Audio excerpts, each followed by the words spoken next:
Você sabia que tem como ganhar muito dinheiro todo mês com o YouTube sem precisar mostrar teu rosto? Pô, isso provavelmente você já sabe, quem me acompanha sabe disso. Você vai ficar assistindo vídeos sem ganhar nada em troca? Transforme o seu hobby em um negócio rentável no YouTube. Descubra como fazer isso pelo link na descrição. Mas antes, fique com o corte. Entendeu? Por falar nos filmes, eu acho que uma coisa que aconteceu recentemente foi aquela tirada de contexto do teu filme com o Porchat. E aí a direita te cancelou naquele momento. Eu quero puxar esse assunto porque normalmente a gente acha que é só a esquerda que cancela, né?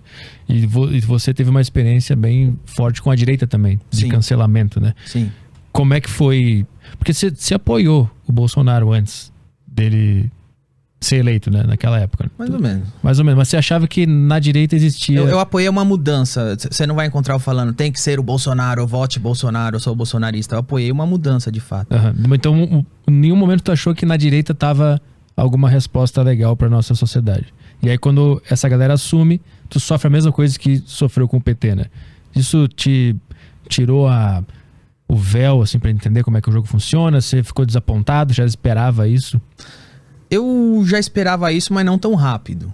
O que eu sempre entendi é que não tem jeito. Quando você tem um país, que a gente estava descrevendo aqui, que é a máquina estatal, as pessoas, por exemplo, a impressão que eu tive, não é que os bolsonaristas queriam a liberdade de expressão. Os bolsonaristas não brigavam, por exemplo. Uma das brigas que eu sempre tive com os petistas, os progressistas, foi esse cerceamento à liberdade de expressão. Em nenhum momento eu quis me envolver com política. Eu saí da minha casa para fazer comédia, fazer piada. E de repente eu vejo que tem uma série de militantes, políticos, jornalistas, dizendo que eu não posso fazer piadas. Então eu começo algumas pessoas no meio do caminho falaram, tudo bem, eu não faço mais. Outras continuaram fazendo, eu fui do grupo dos que preferiu continuar fazendo. E foi escalonando, vamos dizer assim, a perseguição. Se antes era jornalista perguntando qual é o limite do humor, depois é manchete te atacando de alguma coisa que acaba com ista, depois já é o deputado que entra, depois já é a deputada que censura, depois é o senador, depois ligam lá onde você trabalha pra pedir tua cabeça, depois é tudo isso junto, depois a gente mandando te prender. Quando você não para, vai escalonando. Então eu cheguei num ponto que tava tão insuportável, cheguei num ponto que eu fui condenado à prisão e eu tive classe artística brasileira que se diz contra a censura dizendo que eu deveria ser preso. Eu entendi que eu precisava mudar, seja o que for. O que tava não dá pra continuar. E eu sempre acenei, eu nunca...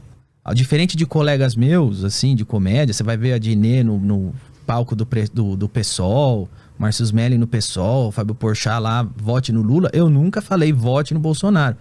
O que eu sempre acenei e me mostrei simpático era a uma mudança e uma alternativa àquilo que já estava instituído há 12 anos, que era o PT. Seja qual for. Eu sempre acenei para isso. Que acabou, no fim das contas, ficando no segundo turno Bolsonaro e Haddad, né? E eu sempre acenando uma alternativa. O que aconteceu, cara, é que o que eu não esperava é que fosse tão rápido uma cópia do que já estava nesse quesito de liberdade de expressão. Porque o PT, como todo mundo sabe, foi quem criou e inaugurou a máquina de assassinar a reputação. Eles não criaram contra a direita, não. Tá? O PT criou essa máquina contra a própria esquerda, que não era do Lula. Então, as primeiras pessoas que sofreram com esses ataques coordenados do PT foi a Marina Silva. Quando a Marina Silva decide se candidatar, começam bote, tudo isso aí que todo jornalista denunciava no gabinete do ódio lá do Carluxo, isso o PT fez com Marina Silva, fez recentemente com Ciro Gomes. Então, assim, a máquina de assassinar a reputação do PT começou contra a própria esquerda, com quem eles achavam que era uma ameaça ao Lula e tal.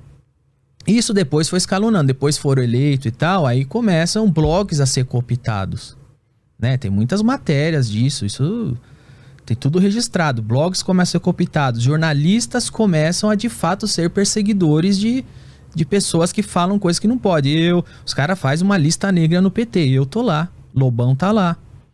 Entendeu? Nenhuma manchete brasileira falou da lista negra do PT. Você tem a França falando que isso é um absurdo. Você tem matéria nos Estados Unidos, você tem matéria na Europa dizendo que isso é uma coisa autoritária. E no Brasil não tem uma matéria dando a seriedade que é uma lista negra do partido que está no poder.